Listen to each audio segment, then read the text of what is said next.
This is John Bailey, the epic voice of Honest Trailers, and you're listening to the Fiveish Fangirls podcast.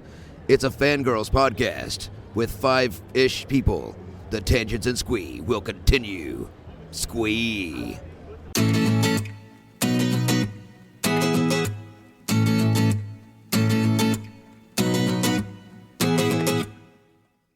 The tangents and squee continue all the way to episode 524 of the Fiveish Fangirls podcast. And I'd like to give an award to cutest seat filler to Grogu. Welcome everyone to this week's episode of the Fiveish Fangirls podcast. So glad you joined us. Let's start off like a new rig for the virtual table and see who's joined us this week. This is Brittany in Bengal. This is Holly from Wisconsin. And this is Rachel in Indianapolis, Indiana. Hello, everyone. Hello. And Yay. I will also like to point out that no, Sigourney Weaver was not being rude to Kate Hudson. She was just She was channeling her inner Ripley. Yes. She's like, there's something green and alien in that seat. I must be on full alert. He's mine. I saw him Yeah. first. I've worked with him first. It's like, no, he's fine. He's not a face hugger. Mm-mm. Not unless you got something he wants to eat and it's right near your mouth. Right, exactly. Then he might go for it. Or it's He a might- green and bluey shaped macaroon. Yeah. Or you got some buttons to push and he wants to push them instead. Yep. But anyway, we'll get to Grogu, the seat filler, among other things here shortly as we talk about the 98th Academy Awards. But joining us this week is one of the members of, spoiler alert, this year's winning team, Team Golden, in a number of ways, is DJ Nik. Hey guys, it's wonderful to be here, and Yay. definitely looking forward to. Thank you for the invitation, and looking forward to talking some Oscars with you. I should also say, and somehow streaming time traveler, because he's all the way. We did a live hangout last night on Zoom. Yep.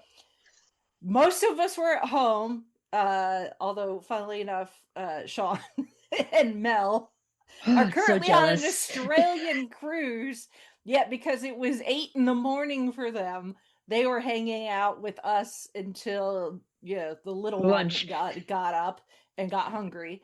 And so they couldn't actually watch, but they were listening to us chat, and I had the volume up so they could kind of hear it. But Nick, all the way over in Italy, not even watching the official live stream, but watching through official Italian channels, was enough seconds ahead of us that he would always know who won before the rest of us. Mhm. Make I it always- make sense. I always think there was pride only like myself- one time Nick and I were dead on, and then all of a sudden it changed after a commercial break, and this is like he was ahead. Yeah, I mean, I pride myself on being the man from the future, I suppose. But it was interesting that the Italian feed was actually ahead. But Rachel, I think you were pointing it out. It kind of depends where it was streaming from, because this was literally from our national broadcast. It was the app that they have where you can stream the broadcast on like your phone or your tablet or what have you. And obviously my telly is right on the other end of the room and nowhere near my computer. So obviously I would Yeah. just pop my tablet in front of me and was just watching it from there. And I thought it was good I was streaming too. I was watching through Hulu, but still, it was just very wild that you would be several seconds ahead of us. So I know. it's like, he'd be like, and the winner is like, okay, there we go. Indeed. Well, I thought it was a really fun time, though. Even better that we all got to win. And if I may also, congratulations to Brittany for being the one with the most Yes. wins this year. Yeah. I am still shocked, but I'm like, whoa. I think it's like the best one I've ever had. I think the first time I've like been to, I don't know. I don't remember. We've done this for a few times Well, already. yeah. Well, we'll discuss our contest and how everybody did and what the other team's punishment movie will be. So here shortly. First up, we don't have any news. Probably because Hollywood was a little busy yesterday. So Basically, our what we're covering is the news.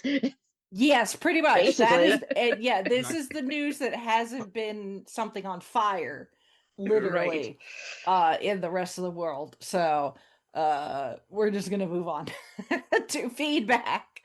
So we did get some feedback from Shalane. Um, she said another Meryl Streep movie she forgot to mention she's seen her in is the Jim Carrey series of unfortunate events. Yeah. She says the next movie I'll see her in before the sequel to Devil Wears Prada will be the new Disney Pixar movie Hoppers. Yes, she does a voice in that. Um, uh, Talking about non-Disney animated movies. She prefers DreamWorks, Illumination, Sony, Warner Brothers, 20th Century Fox, which technically is under the Disney umbrella now, but tomato, tomato. And of course gives us doing what she does best, gives us a list, which thank you, Shalane. Which those are all pretty good movies actually. um and let's see, of course Disney slash Pixar is her favorite animation studio. Sony is second, probably because Into the Spider-Verse is pretty awesome, among other things. Warner Brothers, DreamWorks, Illumination, and 20th Century Fox slash Blue Sky. DreamWorks. So DreamWorks is kind of hit and miss, and now Illumination's getting hit and miss too. Yes, again, how many more Minion movies does one studio need to make? Mm-hmm. So watch out, DreamWorks. Illumination looks like Sony Animation is taking over as the best non-Disney studio. I would say so. And I understand why some people chose K-pop Demon Hunters over the live action How to Train Your Dragon. Yeah. Let's see. She said Jared Bush is the chief creative officer of Disney Animation. I got it mixed up earlier and said he was chairman. Kind of the same thing. Kind of. We'll see how he does leading Disney's animation for upcoming movies. And yes, Jennifer Lee tried, but it's probably better that she steps back and focuses on Frozen 3. No offense to her. Hey, work with your strengths. That's what I always say. And then over at Pixar, she says Pete Docter is doing a great job as the chief creative officer for Pixar. I saw Hoppers. It was hilarious and cute, and it became a box office success. That's good. I've heard really good things about Hoppers, actually. So that's good to hear. Oh yeah, I guess this is technically news. Thank you, Shalane. Speaking of Disney, yes, Catherine Hahn is Mother Gothel for the upcoming live action Tangled. Yep. Yes, isn't the long-standing rumor that we were just waiting to be confirmed was confirmed by the woman herself. Mother knows best. So yes, Mhm. it has been confirmed she will be playing Mother Gothel in the live action Tangle, and I've never cared about a live action Disney remake until now. Yeah. I will The be best there with on bells on just for her. the best unkept secret. Yes. Right? We all kind of knew. Exactly. Exactly. So, like, do I really care about anybody else? No, not No. really. I am there for her performance of this because she's gonna be fabulous. Mhm. I can't wait to hear her version of Mother's Knows I Best. know it's gonna be yeah. so good. Still waiting for Alan Menken to return for the music. He probably will. Still waiting for Tom Hiddleston to be cast as Hades for the live action Hercules, or maybe they could bring back James Woods. No, I don't think they're gonna do James Woods. No. James Woods is not on people's good lists in Yeah. Hollywood at the moment. So Nope. Yeah. Tom He's a, Hiddleston would be good though. yeah, he would. I mean, Yeah, I'm here for that too, actually. he's done mischief before. I mean, hey, couple of MCU movies, two seasons of a TV series. Yep. I think we've got it. Yeah. I think he's got it. Gold Standard, you guys talked about Saw. What's Yeah. next? And she mentioned a number of horror movies. Some of those are a possibility. Some maybe not. We shall see. And then going to our discussion about Ferris Bueller. She says our second Matthew Broderick movie after The Lion King. Yes. Our second John Hughes movie after Home Alone. Yep. Our second Jeffrey Jones movie after Beetlejuice. Yep. And our first Jennifer Grey movie. That is true. Do, do, do, do, do. Ferris Bueller's Day Off is a true classic 80s movie with others like E.T., Back to the Future, Dirty Dancing, and Footloose. Yep, Chauncey was watching Back to the Future the other day, actually, and I'm like, oh, this movie's so good, but it was so nice outside. I'm like, I need to go out. Otherwise, I totally would have sat down and be like, yeah. Here's a fun fact. Stranger Things 4 takes place in 1986, which is the same year as Ferris Bueller's Day Off was released. There's also a Domino's Pizza commercial parody of Ferris Bueller starring Joe Keery, who plays Steve on Stranger Things. He plays Ferris in the commercial. And realized it was him until I started watching Stranger Things in early 2017. Now we'll hear, oh yeah, hear that oh yeah song again, Stranger Things season 5. A little personal story. One of my theater college friends loves Ferris Bueller's Day Off, and he kind of looks like Ferris Bueller. He has a goal of playing any character Matthew Broderick has played on Broadway, like in The Producers. I wonder if he'll dress as Ferris Bueller for Halloween one day. He should, if he looks like Matthew Broderick. Her favorite scenes are the running scene, the twist and shout performance, the Bueller, the phone call to the dean, the museum, and the final, you're still here? It's over. Go home. That is very good. Thank you, Shalane, for your feedback. On to our main topic. I think even if Nick hadn't been on the winning team, considering it is Oscars, the gold standard of the Oscars podcast, talking about the Oscars is still appropriate, but there's a little overlap here. But yeah, It's a shared universe. The 98 Academy Awards have come and gone. Crazy to think that 2 years from now we'll be talking about the 100th. I know. That's Academy insane. Awards. It is insane. I'm so curious of what they're gonna do with that. Yeah. I know. That is wild. Oh, they're probably thinking about it even now, is the thing. Oh yeah. Oh, yeah, so I've been thinking about it for a few years now, I bet. Yeah. Yeah, considering because that's 2028. So which actually is kind of crazy considering Los Angeles will be getting ready to host the Olympics that summer.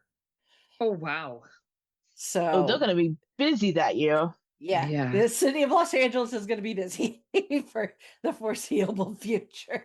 So, and it's also going to be the last year before the streaming rights go over to YouTube, which will be interesting because as a 29, YouTubers signed a deal with to have the rights for the Oscars. So I guess pity they're going to miss out on the 100th one, but I guess they'll get to start with the 101st wherever we are at that point. Yeah. And it's wild to think about how many Oscar nominated and winning movies will be in public domain by then. Oh, in yeah. 2 years. Yeah, because we already have some that have, gotten public domain status. So, of course, we talked about the nominees when those got announced back in January. Of course, Sinners got the it now has the record for most nominations with 16. That is now the new record. It surpassed All About Eve, Titanic, and La La Land, who had 14 respectively. It also broke the record for most Black individuals nominated for a single film at 10, which is impressive in itself. You throw on top of the fact that technically this is a horror film. Is also very impressive. So, Warner Brothers as a studio earned 30 nominations, tying its own record that set 2005. Ultimately won 11, tying the record for the most wins by a studio in a single year. Timothée Chalamet at 30 became the youngest actor to earn 3 acting nominations since Marlon Brando, and also the youngest person to be nominated for both acting and producing in the same year. Wagner Moura became the first Brazilian nomination for Best Actor in Leading Role, and Stellan Skarsgård became the first actor nominated for Best Actor in Supporting Role for a non-English language international feature film. Amy Madigan got her first nomination 40 years ago for her supporting role in Twice in a Lifetime, and then her nomination for Weapons set the record for longest gap between Oscar nominations for an actress. Ruth E. Carter became the most nominated Black woman across any category with her fifth nomination for Best Costume Design. Autumn Durald Arkapaw became the fourth woman and first woman of color nominated for Best Cinematography, and the first woman and Black person to win that award. Chloe Zhao became the second woman following Jade Champion and the first woman of color to be nominated for Best Director twice, as well as the first woman who previously won. With 9 nominations for Best Picture, Dee Gardner became the most nominated female producer, breaking her tie with Kathleen Kennedy. Sentimental Value became the first Norwegian submission to win the Best International Feature Film Award. The Singers and the Two People Exchange Saliva's joint win in the Best Live Action Short Film category was the 7th occurrence of a tie in Oscar history and the first since 2013. And that's just scratching the surface, folks. Yeah. So Only 7 it times, was almost 100 Academy Awards is insane. Yeah. Wow. Right. Yeah, it was really wild. So, and of course, nobody knows who's going to win, let alone any potential ties, until the envelope is opened. And I think, all things considering, I think they handled it quite well. I think Kumail did a good job, of not being like, he's like, I'm not kidding, I'm serious, it's a tie. And he's like, this is what we're gonna do. It's like the first, I'm sure he just did an order on the card, and he's like, the first team will come up, say their thank yous, and then the second team will come up and they'll say their thank yous, which I think is absolutely just the best way to handle it. Yeah. So, if anyone is curious, the other ties, there was 7 two-way ties in 1931/32. There was a tie for Best Actor between Wallace Beery and Friedrich March. There was 1949 Best Documentary Short between A Chance to Live and So Much for So Little. In 1968, this is a very famous tie for Best Actress between Katharine Hepburn in The Lion in Winter and Barbra Streisand for Funny Girl. 1986 best documentary, Artie Shaw, Time Is All You've Got, and Down and Out in America. 1994 best short film live action, Frank Kafka's It's a Wonderful Life and Trevor. 2012 best sound editing for Zero Dark 30 and Skyfall, and of course this one. So just in case anybody was curious what the other ties were. I wonder what would, like, if there was ever be like a tie for Best Picture, if they would try to do something for that, or too big that they would like actually try to break it. I don't know. That is a good question, though. I mean, it would be insane if 2 films tied for Best Picture, but who knows? I mean, statistically, it could happen. Mm-hmm. Possibly. So of course Conan O'Brien, this was his 2nd year in a row hosting, and all things considering, I think he did a pretty good job.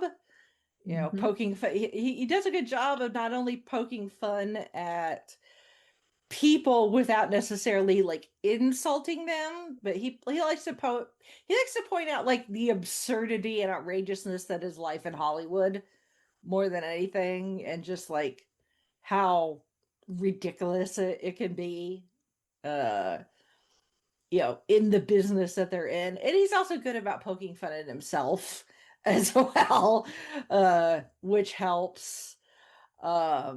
He's got a good team of writers. I think he worked with some of the same writers that have worked on his show. And he's a very good there writer himself. I mean, he actually that wrote all the too. episodes for The Simpsons and everything else. Yeah, The guy that's is where very good with humor. Yeah, that's where I mean that's where he started. So, um, as a writer. So, um, and there were a couple of course, as the show went on and it got longer, when people came up to do their acceptance, people started getting cut off, which really, from the start, and I even said this when we were in our chat, with the very first award, they just let them talk, and without any sort of um, chance of potentially getting cut off. And it's like, okay, if they let the first person talk as long as they want, that sets the precedence. And as the show goes on, they're going to realize that they can't keep letting everyone have the same amount of time. So then they keep cutting them short until by the very end, you've got people that are getting cut off completely before they've said 2 words. And it's like, from the start, just have a set window of how long a person has to make their speech. It's like, have if a you can ticking make clock in front of them or something like a timer or whatever, like they used to do. or just back in even the just day. tell them, like, it's some people are like, well, I didn't have anything written down, which, okay, that's on you. But it's like, let everybody know, okay, if any winners, you've got 90 seconds. Right. And that's it. Minute and a half. Yeah.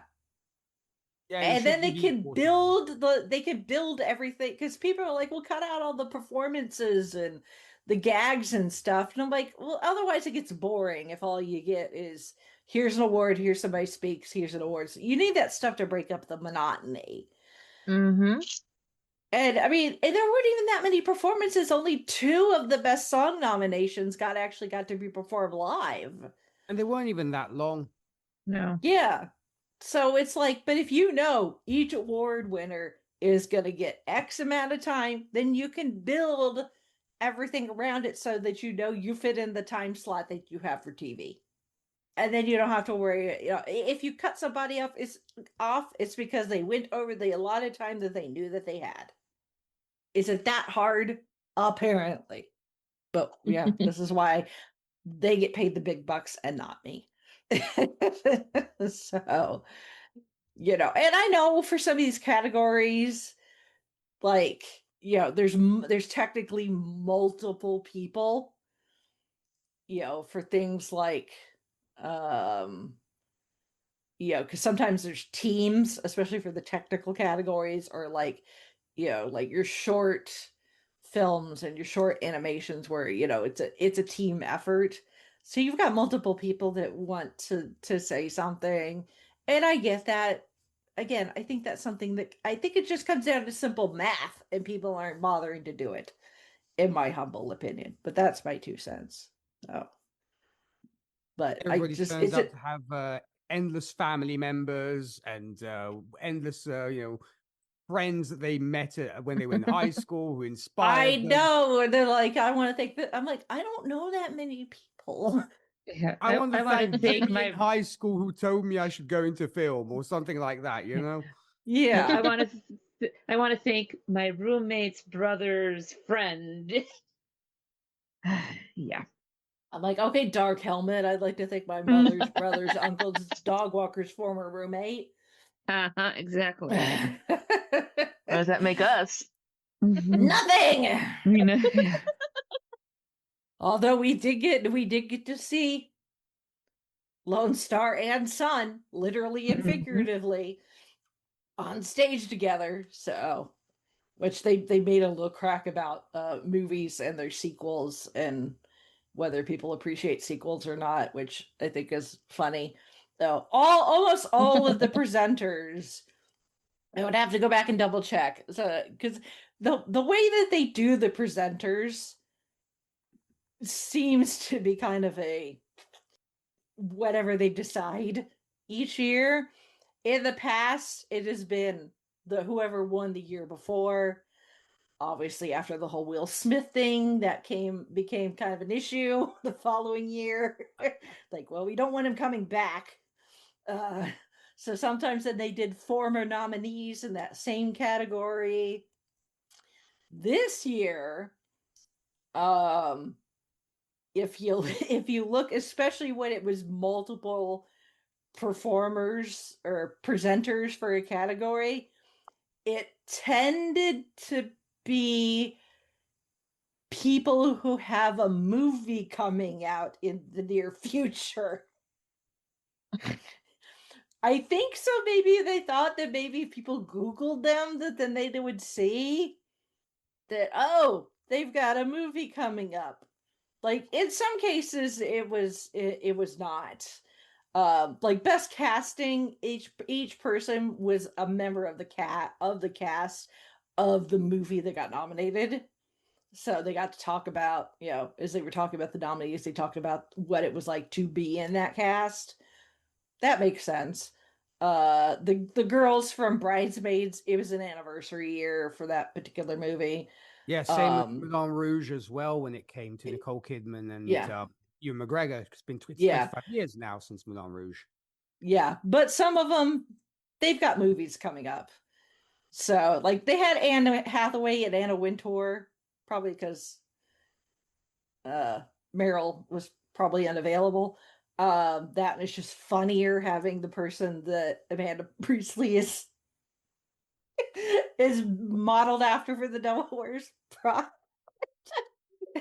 take their place instead.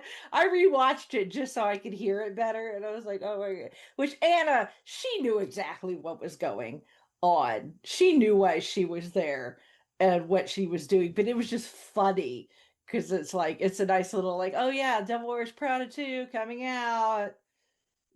That character that Meryl Streep plays, guess who she's modeled after? The lady with the bob haircut and the sunglasses. So, of course, Robert Downey Jr. and Chris Evans. We've got Avengers Doomsday coming up at the end of the year. I did like the whole thing. With Channing Tatum. I rewatched that too because it was hard to tell what Channing was saying. Right. At first, and Robert was giving Chris, he's like the Channing Tatum bedazzled song. And Channing Tatum is like, I need those back. And Robert's like, why? He's like, I gotta work, bro. So it was quite funny.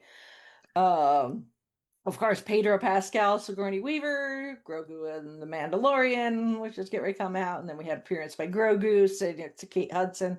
Very adorable. I love that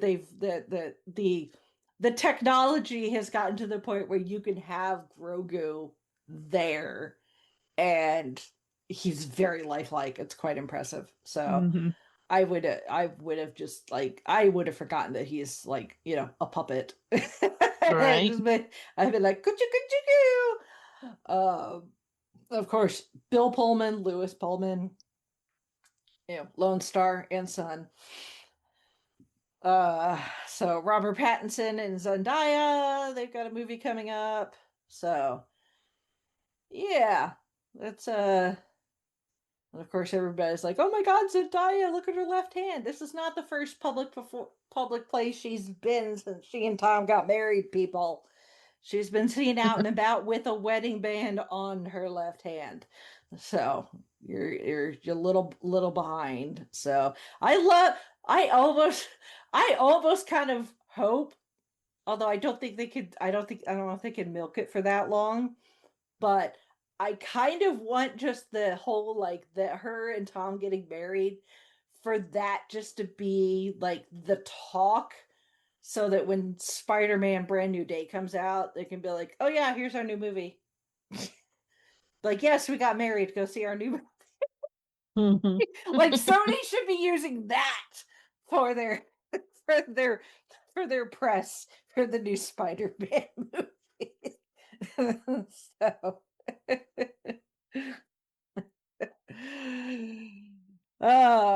so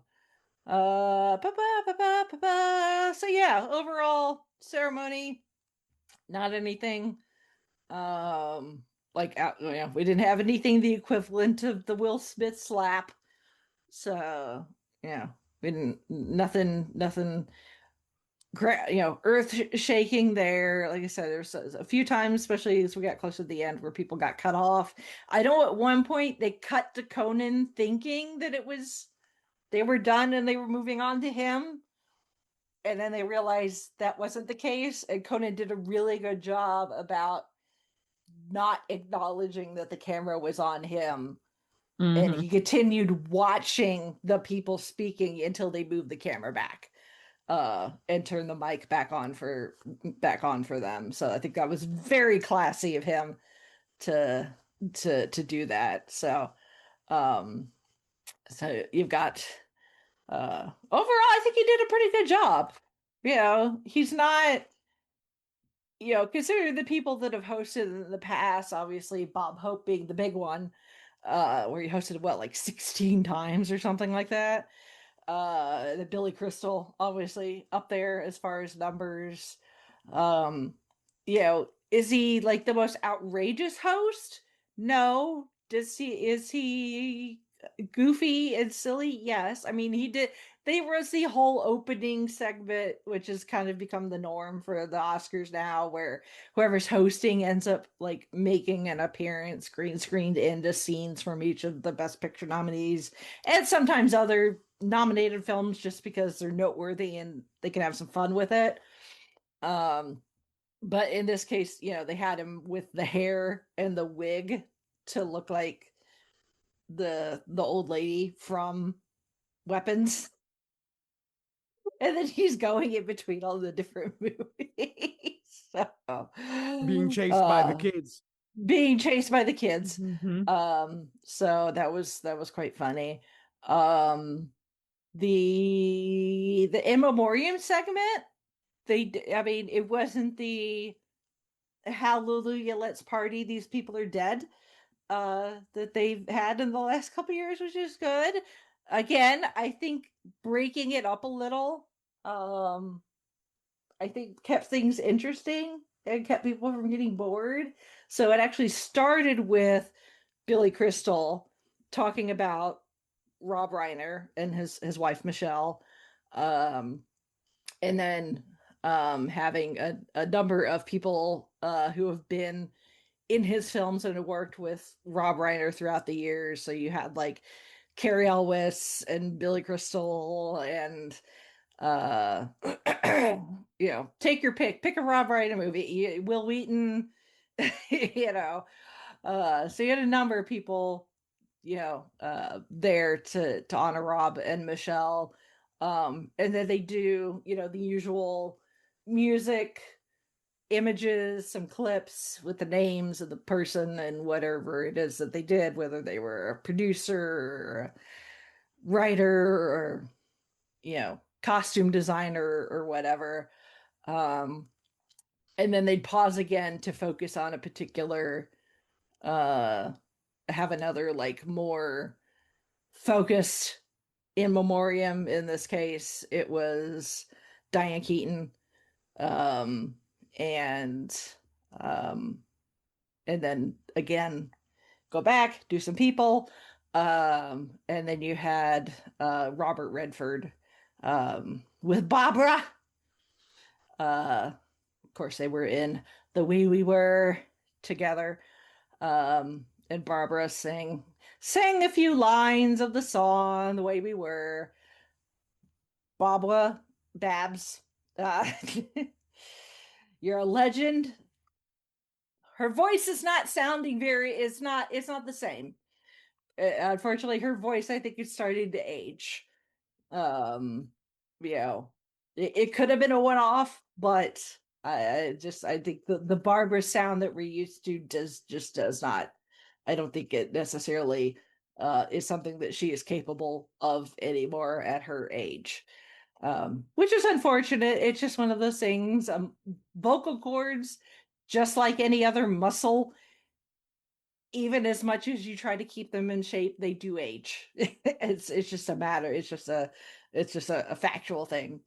All of our muscles and skin and all the soft bits, they lose their vibrancy, they lose their, whatever, as we age. So, but I still think, I think it was still beautiful. It was great for Barbara to show up and pay tribute to her co-star like that. So let's talk about the winners, not only of the awards, but also this year's competition. So we once again had two teams. We had Team Golden, which was Nick, me, Brittany, and Frank Mendoza. Holly decided to bench herself this year. Yep. And then the I other think I'll team, probably be back next year, so no worries. yeah. And then the other team was Zan, Sean, Glenn, and was Mel the other one? Yep, Mel was I the other believe one. so. Yeah. Yeah, Mel was the other Yes. one. So yeah. And we didn't know their team name until right before. Because we didn't get their picks until right before. Zan was named captain whether she wanted to or not. Everyone kind of went, not me. Right during Which- pinball weekend too. Right, yeah. Which, considering 50% of her team by Oscar Sunday was going to be literally on the other side of the world, it really just came down to her and Glenn. So, so when Glenn said not me, it kind of fell to Zan. But I think she did a good job. She was freaking out a little at first. She's like, "What am I supposed to do?" I gave her instructions. I'm like, "It's not that hard. I promise. The biggest thing is just making sure that your teammates play." So, but I did get their picks a little bit before the ceremony started. And then I was like, "Did you guys have a team name?" And because I was calling him team fashionably late, but then she's like, "No, we're team just a sec." Even better. That's a good one too. Yeah. Right? Yeah. So yeah, so we had our picks for each team. Of course, obviously with our team we have our individuals I track, but then also, as for those that are new and don't know what the hell we're talking about, this started years ago with a different podcast bringing me in as a member of the Fiveish Fangirls to play, and it was like a one, everybody against everybody else, so it's every man for himself. And then when that podcast closed up shop, it kind of sat for a while. Then I brought it back, and it's massaged and evolved a little since then, but the general idea is that we have teams. Usually it ends up being two teams of people. Once we get Academy Award nominations, obviously we keep track leading up to that. We keep track of what I call the big four, which is the Golden Globes, the SAG/actor awards, the Critics' Choice, and the BAFTAs. And we track who wins in the equivalent categories. Sometimes you just have to look for the equivalent category for the Oscars. And when the Oscar nominations, I throw everything into a big spreadsheet, and everybody can pick who they think is going to win for each category. Sometimes it's based on just gut. Sometimes it's, well, obviously this film or person has been winning all year. Odds are they're not going to stop, and they're going to win the Oscar too. Sometimes it's just kind of close your eyes and pick, because there doesn't seem to be real obvious and your gut's not really telling you everything. So then you make your choices, and then come Oscar ceremony time, we watch as we go through each category. We check to see, because our team this year we had 4 people. And so it's majority rules. So as long as a majority pick the same winner, that becomes the team choice for winner. And then, so as we watch the ceremony, we look to see if we got the winner right as a team. If we did, obviously we get a point. If we didn't, and the other team did, they get a point. For most of the categories, actually, we tied. we picked the same winner. There were 4, I think, categories where neither team picked it correctly.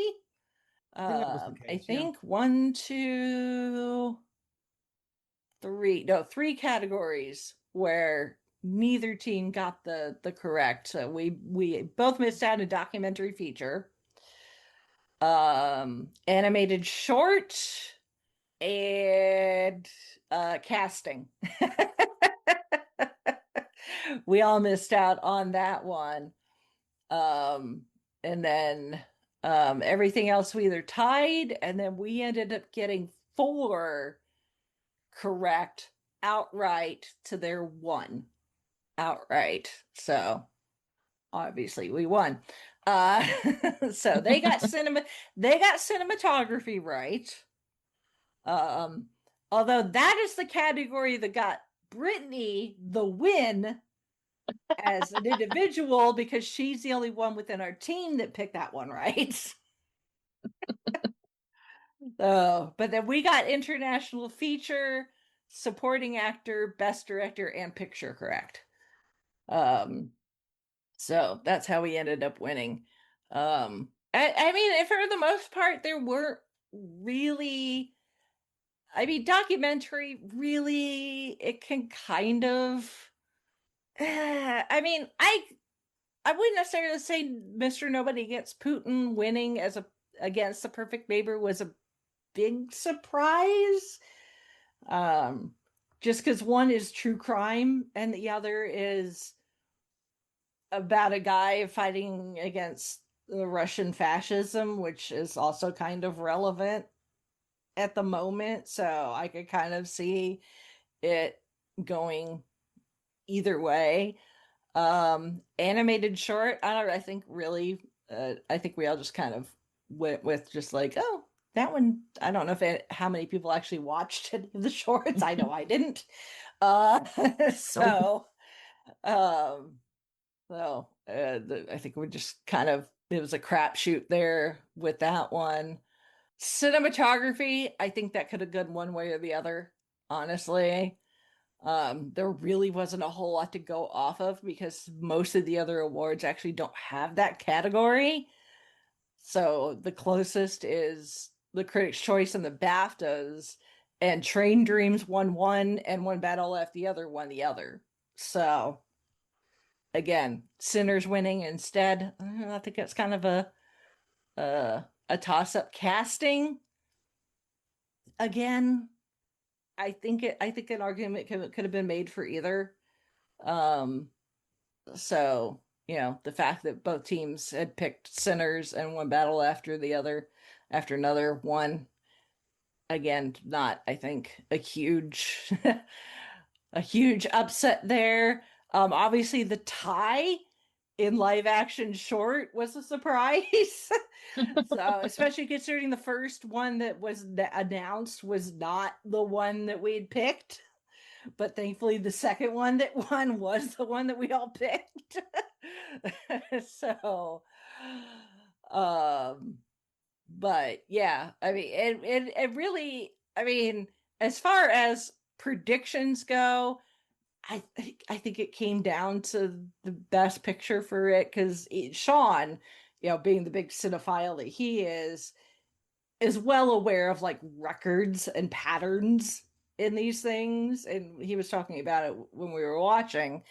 And you know, because as much as I wanted Sinners to win Best Picture, so that's what we were reviewing in Gold Standard, you can kind of guess how my opinion is going to go when we get to if we're the Academy segment. Oh yeah. But you know, I was like, the way things are going, One Battle After Another is probably going to win. which means Paul Thomas Anderson is probably going to win Best Director, as much as I would have loved Ryan Coogler to break that glass ceiling. But unfortunately, he got the Spike Lee treatment and got the Best Original Screenplay award instead, which Zan likes to say is the Miscongeniality backup Best Picture award. Can't win Best Picture, get Best Original Screenplay. But then One Battle After Another won for Best Adapted Screenplay. So again, that split whether that was an indication of which movie was going to win Best Picture.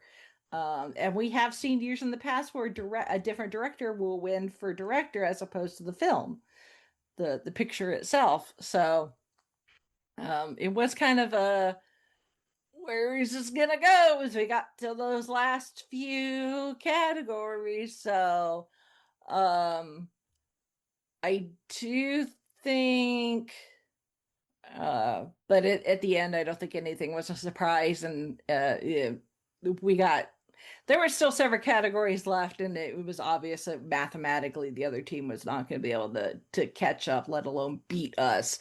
But it wasn't a like we left them in the dirt like 3 categories in, like in some past years. Where it's just like, it's like, oh yeah, we got like half of them right, and you got like 1 right. There's no catching up. I'm sorry. I think like last year there was like 1 category which was different from the two teams, and that was going to. Oh yeah, there's also been years where like our ballots are almost identical with like 1 or 2 differences, and I'm like, that is not a lot of wiggle room. Which is how we ended up with the tie. I was gonna say. But yeah, this year and 4-1, that's not a huge. I mean, we didn't absolutely like demolish them or anything. No. So we were pretty evenly matched for the most part. Because like I said, 24 categories, and 5 of them between the 2 teams we got correct outright, and everything else we either tied, or the 3 categories that none of us got right. So more than 50% of the categories we tied on, which I think is pretty good. So yeah. But that being said, us being the winning team, of course I had to do the math and see who was the individual winner. And we did a pretty good job, even just individually. As far as our own individual records. So where is okay, so Nick and I both got 20. Frank got 16, which I mean it's still respectable, that's more than half. But Brittany, with that 1 category, eked ahead with 21 out of 24. So that's pretty darn good. Yeah. All things considering. So as the individual winner for the winning team, the winner gets first pick at choosing the punishment for the other team, because that's how it works, is the winning team picks a bad movie for the other team to watch and review. As they are, whether they want to do it as a podcast or individual, they want to do blog posts, up to them. Especially considering they're all on, 2 out of the 3 are on a podcast together, sort of, every now and then. Zan's got her own, and Mel doesn't podcast unless she makes an appearance somewhere. So they can figure out how they want to put those reviews out, but they do have to watch the movie at the very least and tell us what they thought. So we do have a running list of bad movies. I did have to double check and make sure that these were all still available somewhere on the interwebs. That doesn't necessarily have to be on a streaming service like a Netflix or Hulu. No, but it does need to be available at the very least to rent off of like Amazon Prime and or Apple, because those are like the big ones. It's like if you could get it through there, then you know you're good. Um, so Brittany, I told her, as the winner, you do have the option. You can just, if you have a movie you have in mind, you can dispense that if you wish. Otherwise, we do have a short list. You can pick from there if you can't think of anything, or you can use the wheel, the proverbial online wheel, and let the wheel of fate decide. And that's what she decided to do, was take our short list and put it on the wheel and let the fate decide. So of the movies that were on the wheel, we had A Simple Wish from 1997. Everything is from the 1990s forward. So that also makes it a little easier to get your hands on them. No, Battlefield Earth, uh, Phenomenon, another John Travolta movie from 1996, 1997's Dante's Peak, the 1995 action film Cutthroat Island, the 2002 comedy, air quotes, Master of Disguise, the 2008 Michael Myers movie, The Love Guru, 2004's Halle Berry-led Catwoman, the 2007 drama murder mystery kind of I Know Who Killed Me. And I think that Brittany added towards the last minute Track and Ball Evolution.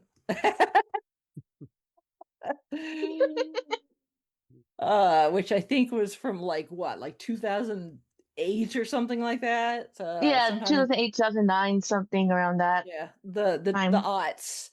So Brittany gave the proverbial wheel a spin, and the winner was Drum roll. drum roll, Catwoman. Catwoman. Oh my. Mhm.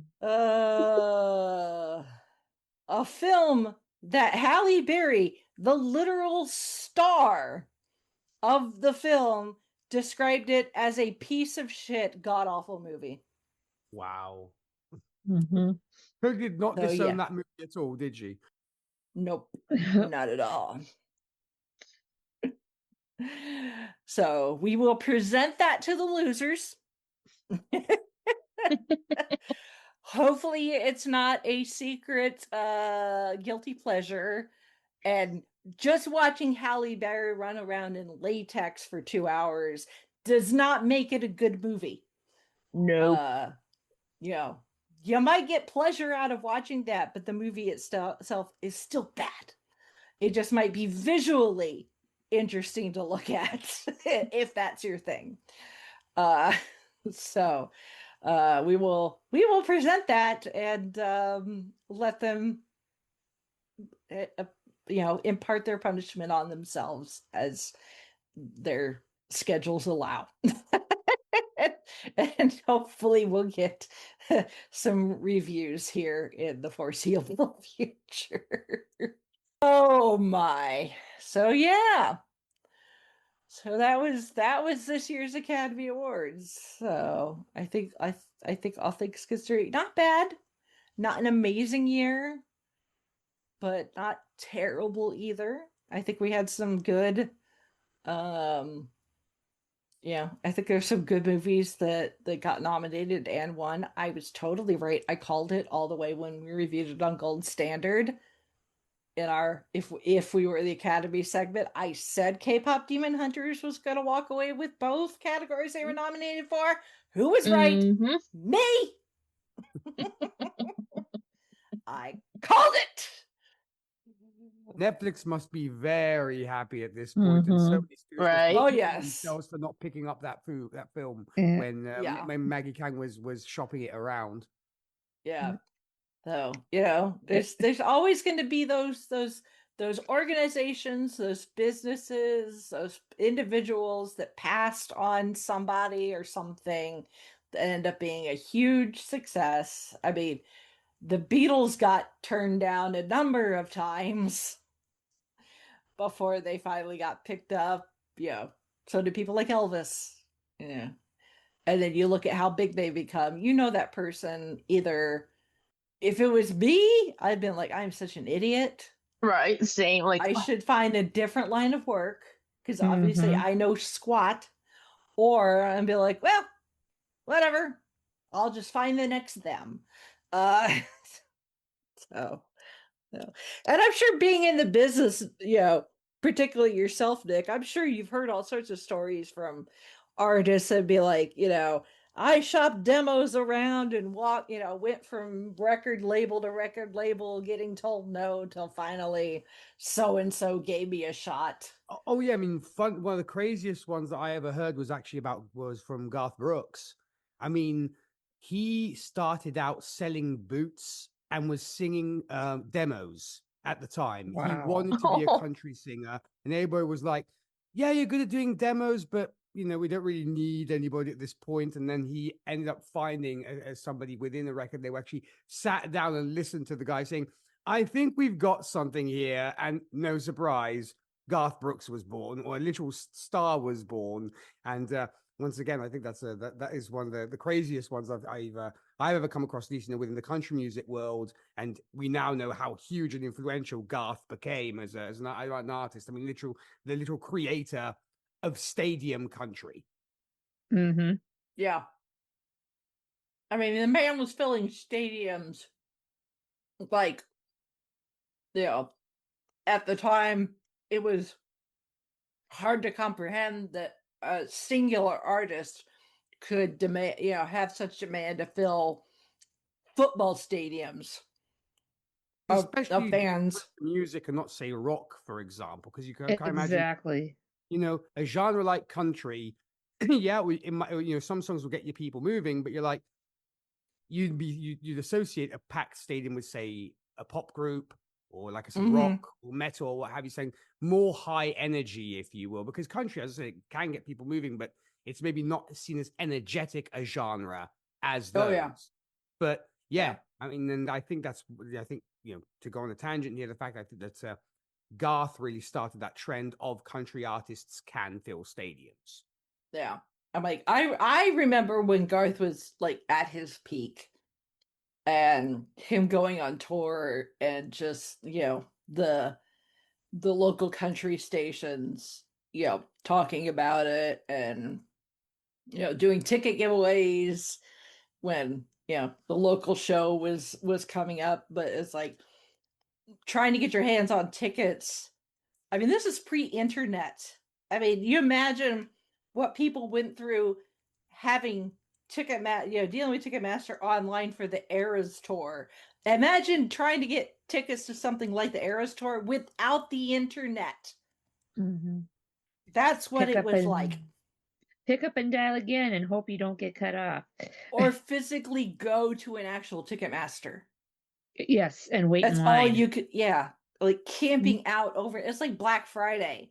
People camping out overnight trying to get tickets to these shows. Yeah, it was wild, absolutely wild. So yeah, it's just like, that's the nature of the business, baby. You can't say maybe, with these things, because you're talking, sometimes you're talking contracts and stuff that could be worth millions and millions of dollars. At the end of the day, either it's gonna be no or yes, and you get a no, you move on.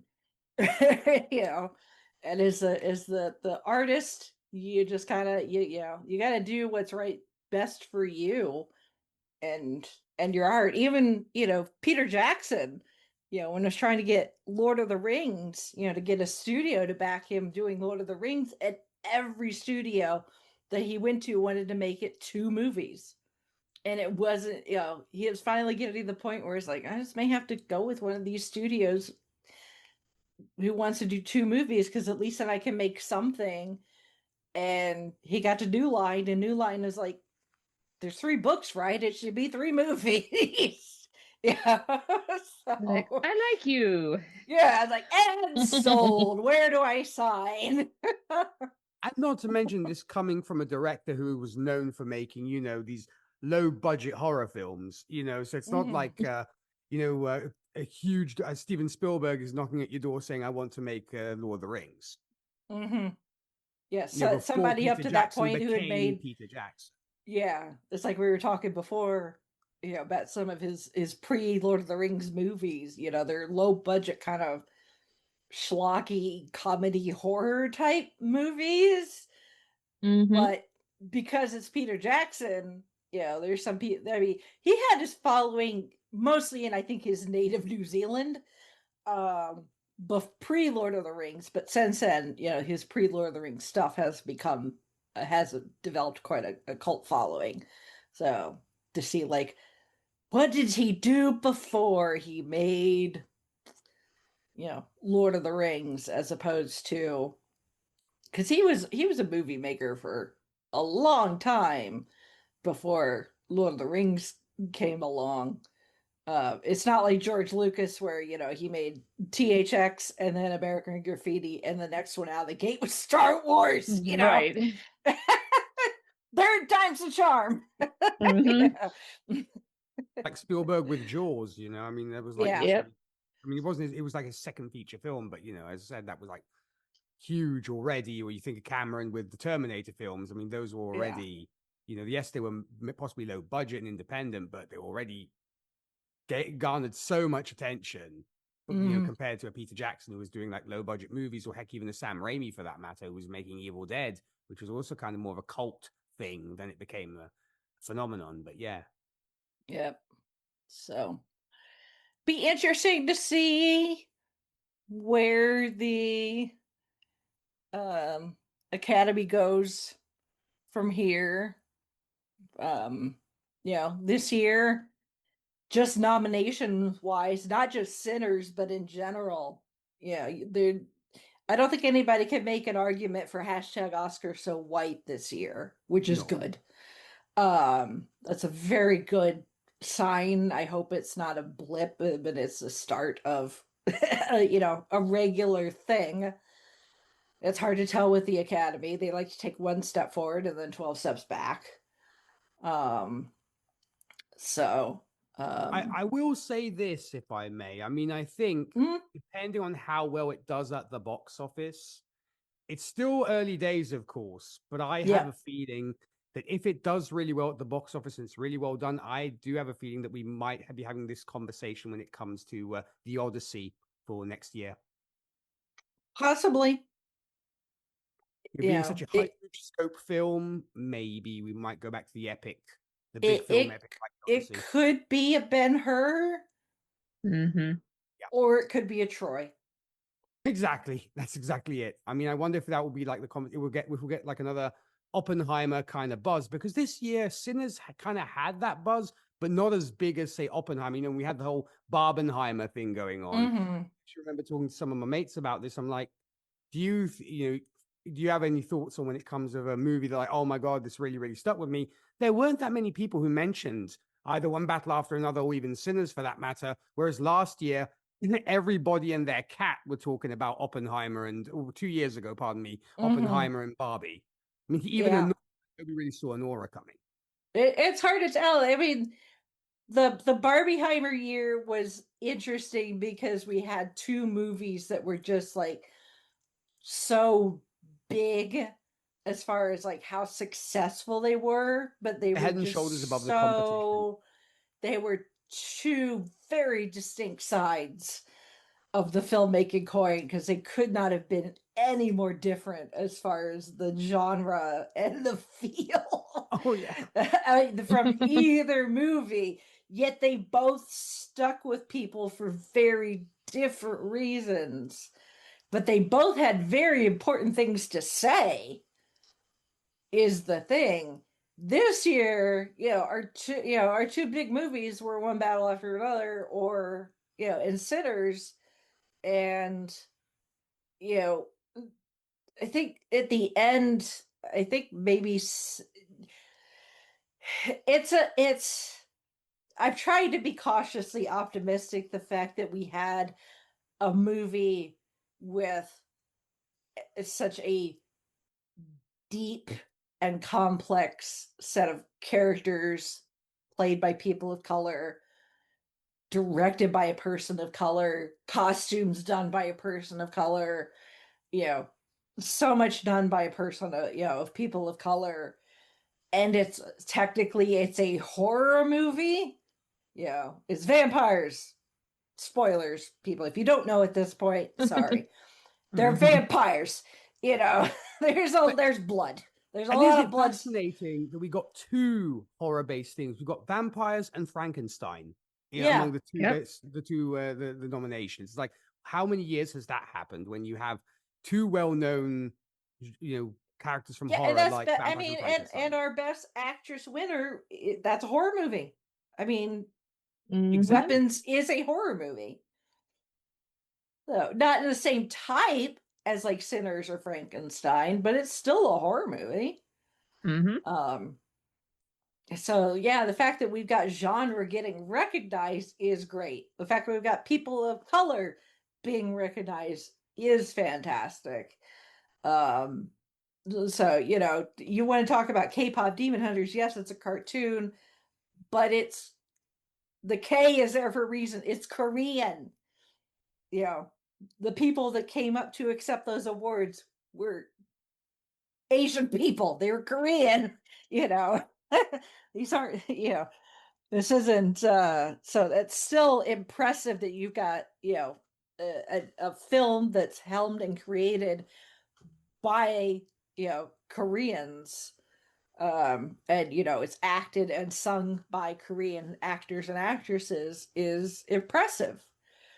A lot of awards went out to people of color and of different ethnicities and races, and people of the LGBTQ community. The two people swapping saliva was, I believe, the guy that accepted him. I believe he said he was gay, a member of the Alphabet Mafia, I believe.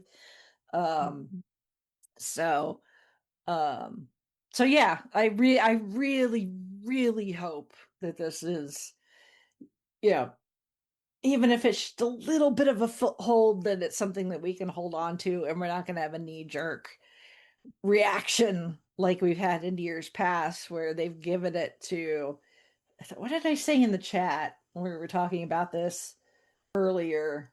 Where the like Parasite won, which that kind of came out of nowhere. Oh yeah, Parasite and then Nomadland. And then Nomadland won like the next year, and it was like 2 or 3 years before something less typical won Best Picture. Like, we had Parasite, and then a number of years there's like that tracks, and then we got like Everything Everywhere All at Once, and then we backtracked again. So it's like, hopefully we're not going to backtrack again, that we're going to continue to go forward and continue to let all the people in Hollywood and elsewhere that make the stuff that entertain us on a daily, weekly, yearly basis get their acknowledgement. I think because everyone likes to be acknowledged.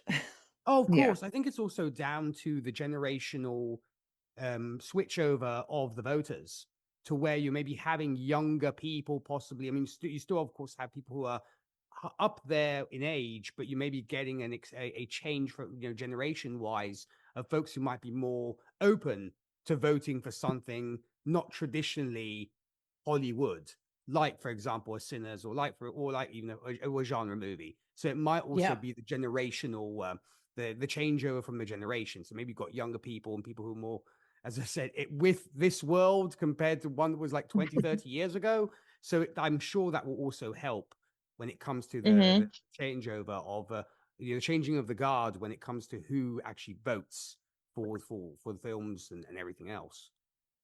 Yeah. Well, at this point, we can only cross our fingers and cross our toes and hope. Yeah, we won't really know until award season picks up again later this year, which will be here before we know it. Yep. We'll be having this conversation again. So, and we'll see. I mean, because I mean, I was looking at the movie release schedule for this year, and like as far as like our bread and butter, at the moment, there's not a whole lot. You know, it's like we've got a Star Wars movie and we've got 2 Marvel movies. And a couple of DC films as well, and that's pretty much it. Yeah. So, but it's not to say that something won't pop up that just has not been announced yet. Right. That we're like, ooh, that's going to be good. Yeah. Only what now? Mid-March as of this recording, so plenty of time. Oh, yeah. Absolutely. So, all right. Any last thoughts on this year's Academy Awards? Of course, we will be reviewing one battle after another on Gold Standard here in a couple weeks. Much to my chagrin.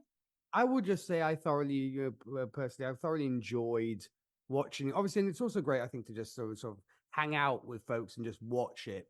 You know, rather than say by yourself in front of the telly and stuff. So I thought I was glad that Rachel, you kind of facilitated that with this, should we say, traditional watch party that we have, which I thought was fun, and I thought that was kind of cool. That was probably the best part of it, and just to be able to kind of just sit and chat about them as things were going on. And so yeah, it was good. And I agree with you that you were mentioning earlier. I do think that Conan did a good job hosting it, and it was well produced and well written. Yes, there was that whole thing of people getting kind of kicked off early and such, which was a bit of a problem. Hopefully they'll learn from their mistakes. And yeah, no, personally, I was pleased with it. I thought it was also well paced as well. It didn't seem like it was dragging on and on and on to where like it almost felt like it went by quicker than usual. Maybe it was just the proverbial time just flies when you're having fun. I don't know. Well, I think it was that, but I was even looking at the clock. We ended early. It did not run over. Because that means they would cut off those people for no reason. Yeah. Because usually, sometimes it didn't get over till like 10:30, almost quarter to 11, or a little after 11. So yeah. But it was a good Oscars. I'll be curious to see the numbers when it comes to the audience watching, because there is this constant conversation that people don't care about the Academy Awards anymore. So I'll be curious to see when it comes to viewers how well they did compared to last year. To see whether the whole conversation of people don't care about the Oscars anymore is still a thing, or whether this is going to spark genuine interest going forward. YouTube especially is going to be wondering about that, since they're taking over in 3 years. So they're probably hoping they're not inheriting like a dead horse. Yeah, right. Really. Yeah. So I did like that they did acknowledge that it is going to YouTube and had it pretend to go to commercials. Yep. Be like, skip commercial, and they'll think of the corner like skip commercial in 20 seconds. Right, yeah. Call up Jane Lynch, like, hey, would you like to make a couple of spoof commercials for the Oscars? She's like, sure. So, well, it's good. It's tactical flashlight. I'm in. It's going to be interesting too to see if when YouTube does take over, how well their system's going to handle how many people are going to be on and watching. Yeah. The bandwidth and stuff, sure. How stable it's going to be. Yeah, because YouTube is a more global platform. Right. Mm-hmm. As opposed to right now, where it's like some of us are using Hulu. Nick was having to use whatever the Italians were offering, So it'll be interesting to see one platform that can generally be used by everyone who wants to watch, how they'll handle that and how they'll handle ads, considering, like people like myself have a built-in ad blocker specifically for YouTube.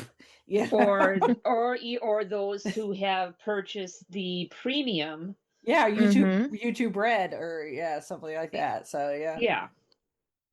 Where you're not supposed to have commercials. So yeah. Exactly. Yeah. Like how do you make that work so that everybody in theory is watching thereabouts the same part? Yeah. Mm-hmm.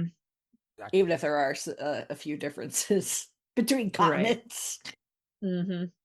Huge difference. I'm interested in the little chat that they have on YouTube. You know, if that's going to be like Oh, totally that too. flooded with people.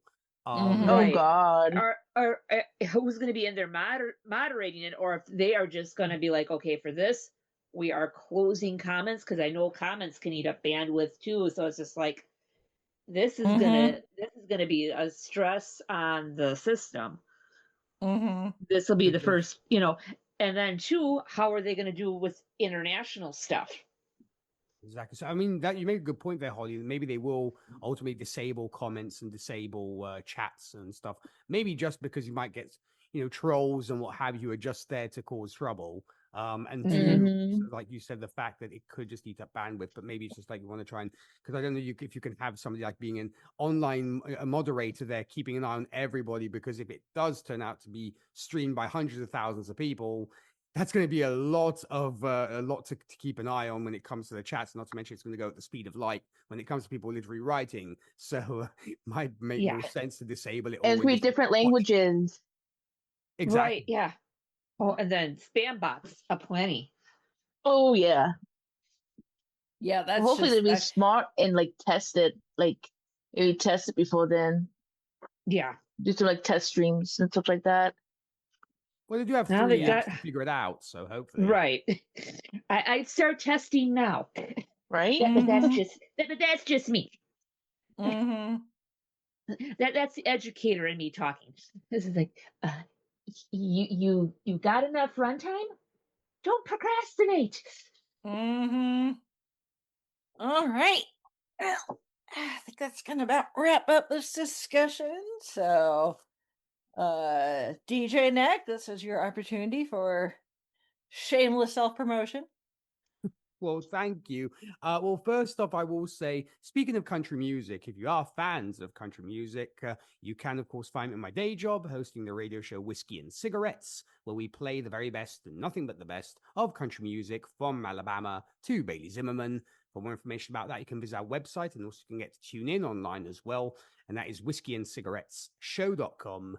Podcast-wise, of course, as folks know on this podcast, myself, Rachel, and Zan Sprouse can be found on Gold Standard, the Oscars podcast, where we now get to review a brand new Best Picture-winning movie, which, of course, will be one battle after another. And we might not be alone. We might actually have a very special guest for that one, so hoping that will all come through. And, of course, myself and Keith Bliss can also be found on Happiness and Darkness, the superhero movie podcast, where we, of course, review any and every superhero movie known to humankind.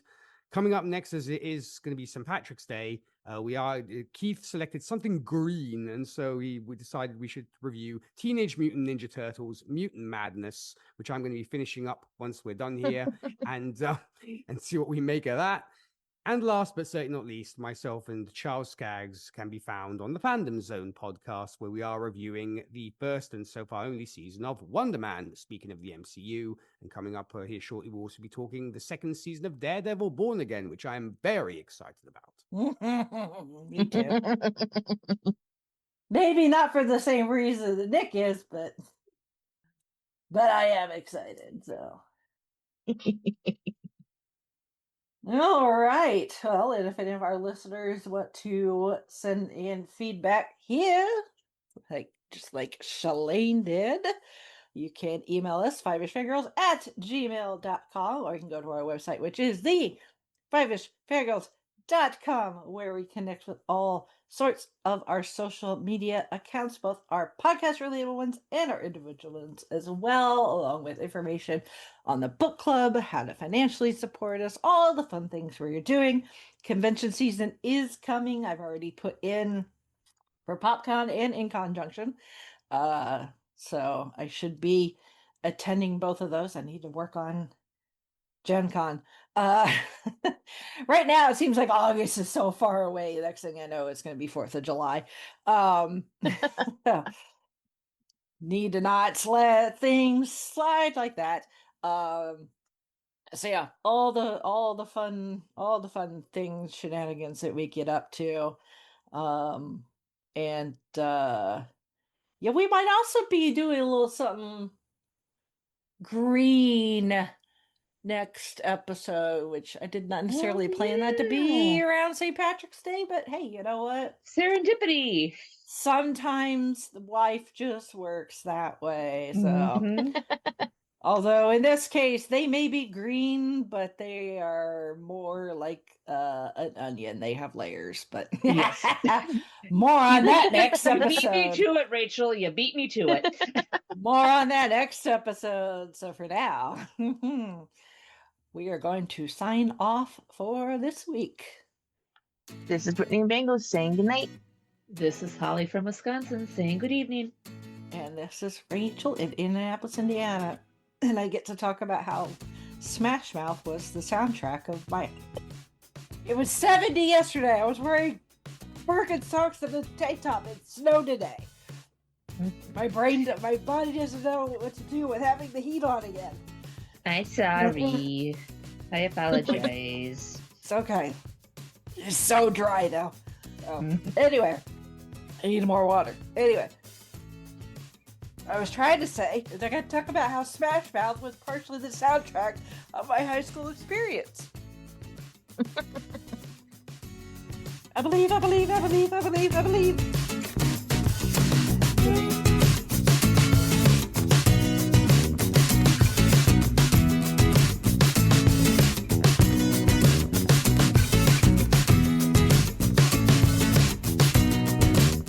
Thank you, our Fiveish fam, for joining us on this week's geeky journey. If you enjoyed the show, don't forget to subscribe, rate, and review. Stay connected with us on our website, thefivishfangirls.com, and follow us on most social media with @FivishFangirls. Plus, check out our nonprofit, Fangirls Give Back, to see how we're making a positive impact in our community. Until next time, stay nerdy and let the squee continue.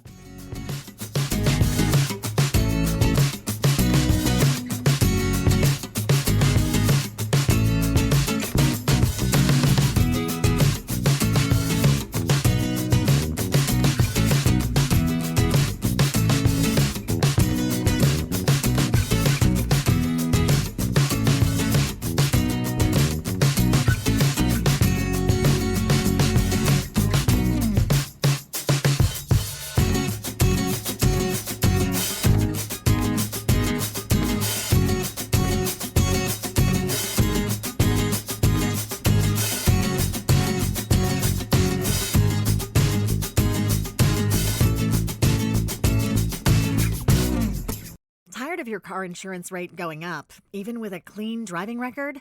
You're not alone. That's why there's Jerry, your proactive insurance assistant. Jerry compares rates side by side from over 50 top insurers and helps you switch with ease. Jerry even tracks market rates and alerts you when it's best to shop.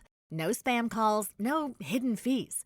Drivers who save with Jerry could save over $1,300 a year. Switch with confidence. Download the Jerry app or visit jerry.ai/Libsyn today. That's JERRY.ai/LIBSYN.